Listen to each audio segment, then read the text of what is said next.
Ја слушате програмата Низ Светото Писмо.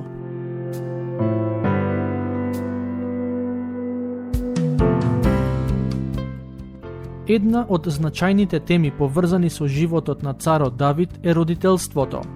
За него може да се каже дека беше добар цар, добар музичар и текстописец и човек кој вистински го сакаше Бог. Но, ако бидеме искрени, за него ќе треба да кажеме дека сериозно потврли во однос на неговите деца. За тоа размислувавме во претходната епизода од нашата програма, а истата тема се појавува и во библиските текстови кои ќе ги читаме и денес. Ако имате Библија со себе, ќе ве замолам да ја отворите кај глава 15 од книгата Втора Самуилова.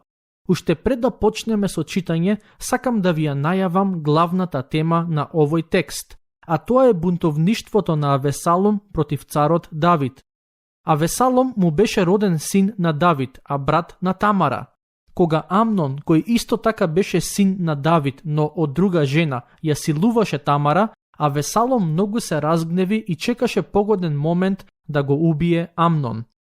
Откако тоа се случи, Авесалом побегна во родниот крај на неговата мајка. Од прилика 3 години подоцна, Давид му дозволи на Авесалом да се врати во Ерусалим, но одреден период не сакаше да се види со него. Јас лично сметам дека Давид не му прости целосно на Авесалом за убиството на Амнон. По некое време Авесалом на еден исклучително подмолен начин почна да ги освојува срцата на израелците. Беше привлечно младо момче и во многу нешта наликуваше на својот татко Давид, а и онака веќе го сметаа за легитимен наследник на престолот. Тој почна да кова заговор за соборување на Давид. Тоа беше навистина подло дело, но за Давид уште еднаш се потврди правилото, дека секој си го жнее она што го посеал. И навистина, по некое време избувна револуција. Беше тоа огромен и застрашувачки бунт, кој на крајот го принуди Давид да побегне од Ерусалим. Ќе ги прочитаме првите 6 стихови од глава 15. Потоа Авесалом си набави коњи и коли и 50 брзоотци. Авесалом стануваше изутрина рано, се запираше крај патот покрај портите и кога некој имаше поплака и одеше кај царот на суд, тој го повикуваше и го прашуваше: од кој град си ти? А кога оној одговараше: од тоа и тоа Израелово племе е твојот слуга, тогаш Авесалом му велеше: ете, твоето дело е добро и праведно, но кај царот нема кој да ти ислуша. И Авесалом уште велеше: о, да ме беа поставиле мене за судија во оваа земја. Кај мене би доаѓал секој кој има спор и поплака, и јас би судел по правда. И кога некој ќе се доближеше да му се поклони, тој ја протегаше раката и го прегрнуваше и го бакнуваше. Така постапуваше Авесалом со секој израелец, кој доаѓаше кај царот да се суди, и навлегуваше Авесалом во срцата на израелците. Морам да признаам, Авесалом беше вистински роден политичар, зарем не? Токму на тој начин денес огромен број луѓе успеваат да дојдат на власт. Тие немаат никакви други квалификации, освен способноста да излезат меѓу народот, да се ракуваат и да ги тапкаат луѓето по рамо. За жал, на ист тој начин денес поминуваат и многу проповедници. Ја користат истата метода. Не знаат да проповедаат, не знаат да поучуваат, но затоа се мајстори за ласкање и тапкање по рамо. А за жал, токму тоа е она што не привлекува и мене и вас, колку што можам да видам од Божјото Слово. Токму на тој начин на власт ќе дојде и Антихристот. Тој ќе биде најголемиот ласкавец што светот некогаш го видел. Авесалом беше извонреден во ласкањето и угодувањето на луѓето. Стоеше на градската порта и велеше: ех, само јас да бев судија тука, веднаш ќе добиевте правда. Верувам дека можете да замислите колку силно тоа влијаеше врз народот.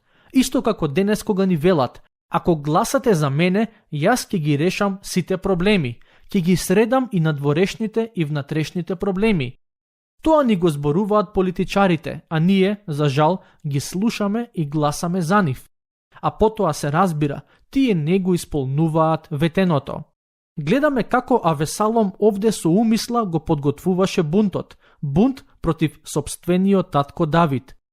Стихови 7 до 12. Откако изминаа 40 години од царувањето на Давид, Авесалом му рече на царот: да одам и да го исполна мојот завет што му го бев дал на Господ во Хеврон, зашто јас, твојот слуга, кога живеев во Гесур во Арам, ветив: ако Господ ме врати во Ерусалим, дека ќе му принесам жртва на Господ. А царот му рече: оди со мир. И тој стана и отиде во Хеврон, а Авесалом испрати тајни гласници меѓу сите израелски племиња, велејки: кога ќе чуете звук од труба, велете: Авесалом стана цар во Хеврон. Од Ерусалим отидоа со Авесалом 200 души што ги беше поканил, и тие отидоа простодушно без да знаат каква е работата. Авесалом испрати да го повикаат гилонецот Ахитофел, Давидов советник од неговиот град Гилон, додека тој принесуваше жртви. И започна голем заговор и народот се собираше и се умножуваше околу Авесалом. Како што гледате, ова беше бунт кој стануваше се поголем. Кон заговорот се приклучи голема маса на луѓе, а меѓу нив, замислете, беше и Ахитофел, најблискиот и најдоверлив советник на Давид, кој стана соучесник во целата оваа подла сплетка. И така, пред Давид воопшто да свати што на вистина се случува околу него, бунтот веќе тргна во насока од која немаше враќање. Но, тогаш Давид повлече еден многу чуден потек. Стихови 13 и 14. И дојде разузнувач при Давид и рече: срцето на израелците се сврте кон Авесалом.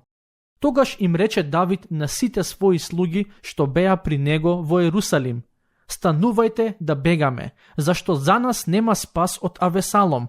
Брзајте да излеземе, да не затече и не фати, да не ни навлече зло и да го разори градот со сечилото на мечот.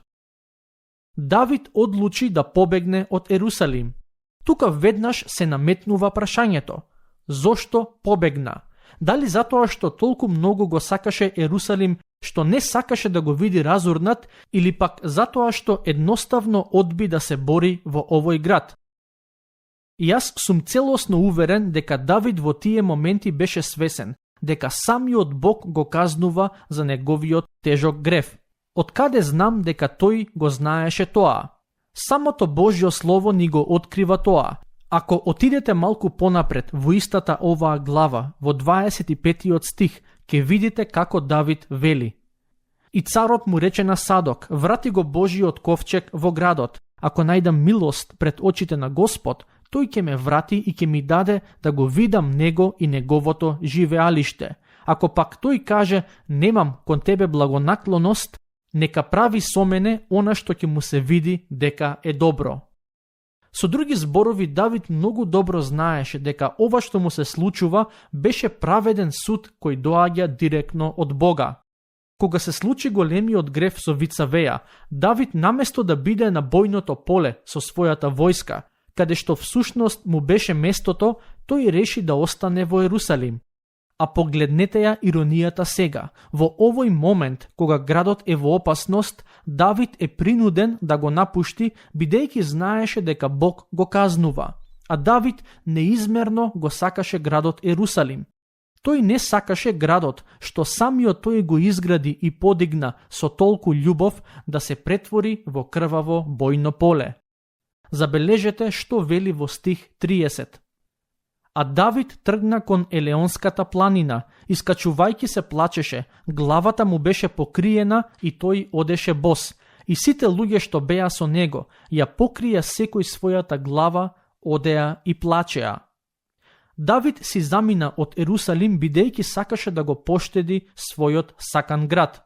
Тој не сакаше Ерусалим да стане сцена на сурова војна, а сепак, подоцна во историјата, овој град претрпе најмногу разурнувања од било кој друг град, токму поради своите бунтови и гревови.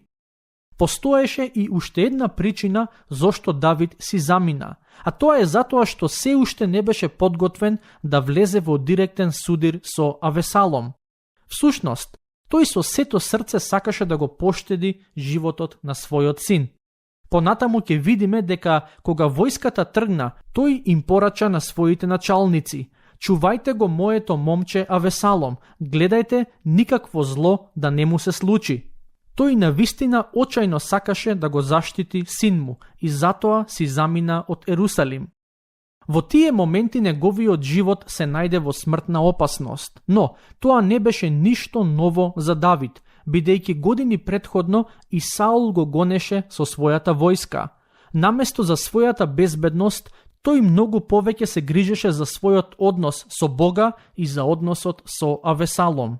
Од друга страна, Авесалом во меѓувреме ангажираше двајца клучни советници: Ахитофел, кој подло го предаде Давид, и Куши, за кого ќе читаме малку подоцна.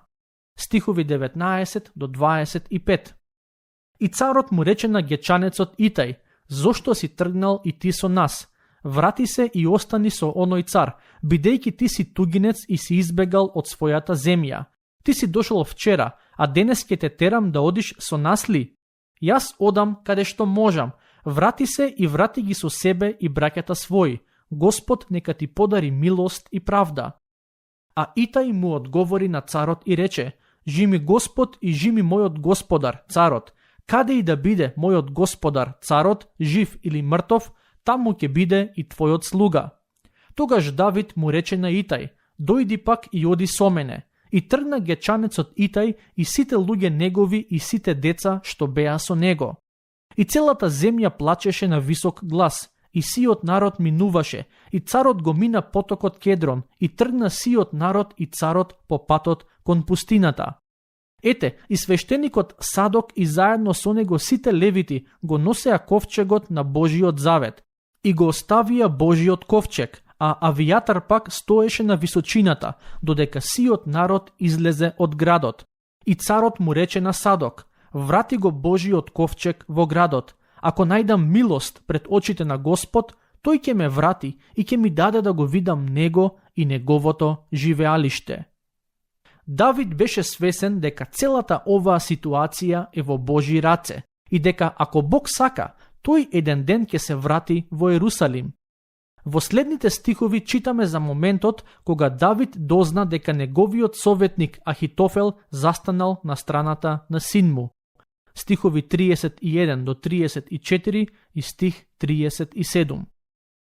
Му јавија на Давид и рекоа: и Ахитофел е меѓу заговорниците со Авесалом. И Давид рече: Господи Боже мој, осуети го советот на Ахитофел. Кога Давид се искачи на врвот од гората, каде што сакаше да му се поклони на Господ, ете, во пресред му доаѓа Куши, Давидов прв пријател. Облеката му беше раскината и на главата имаше прав. И Давид му рече: ако дојдеш со мене, ќе ми бидеш товар, но ако се вратиш во градот и му кажеш на Авесалом: царе, досега бев слуга на татко ти, а од сега натаму ќе бидам твој слуга, ти ќе можеш да го осуетиш за мене советот на Ахитофел.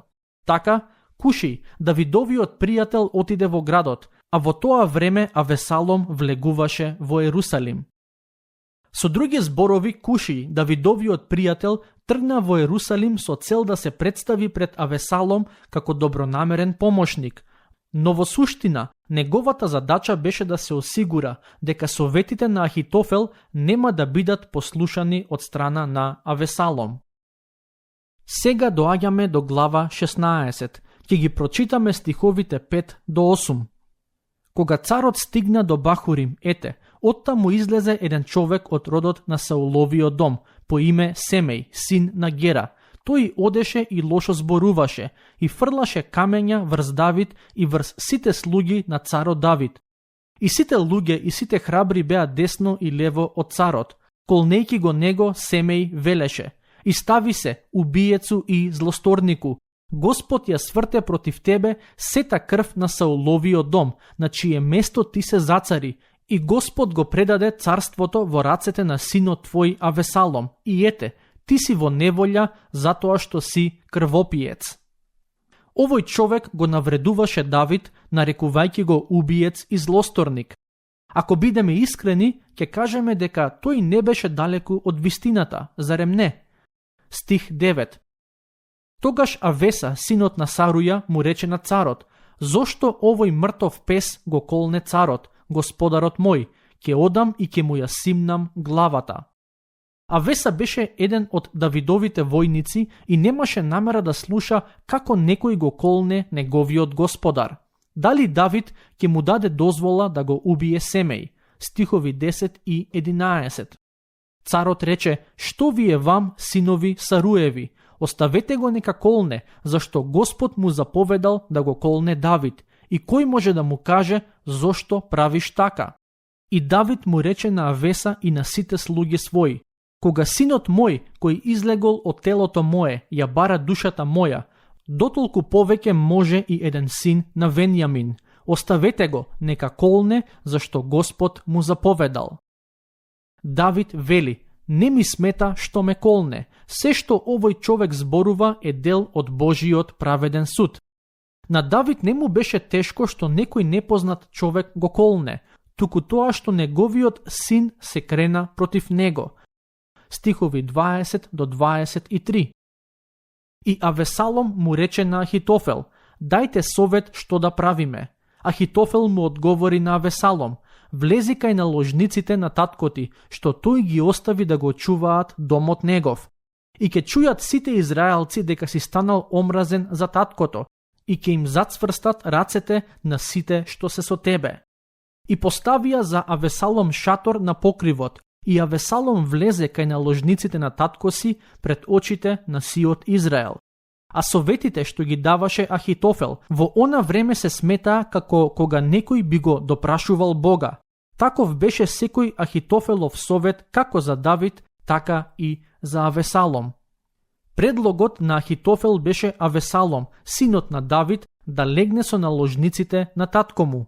Со самото тоа што Авесалом легна со тие жени, тој сакаше да покаже дека се што имал царот сега е негово.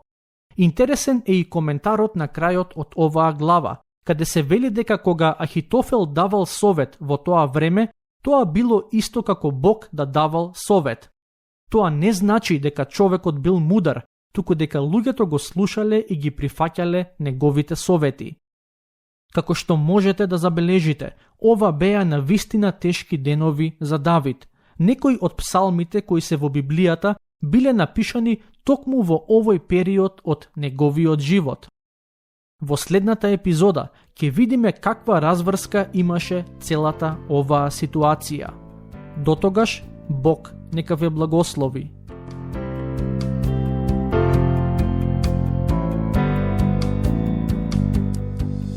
Слушнавте епизода од програмата Низ Светото Писмо. Можете да не слушате и преку мобилна апликација на нашиот YouTube канал и на подкаст платформите како што се Apple и Spotify. Ако ви се допаѓаат нашите епизоди, споделете ги и препорачајте ги на вашите пријатели.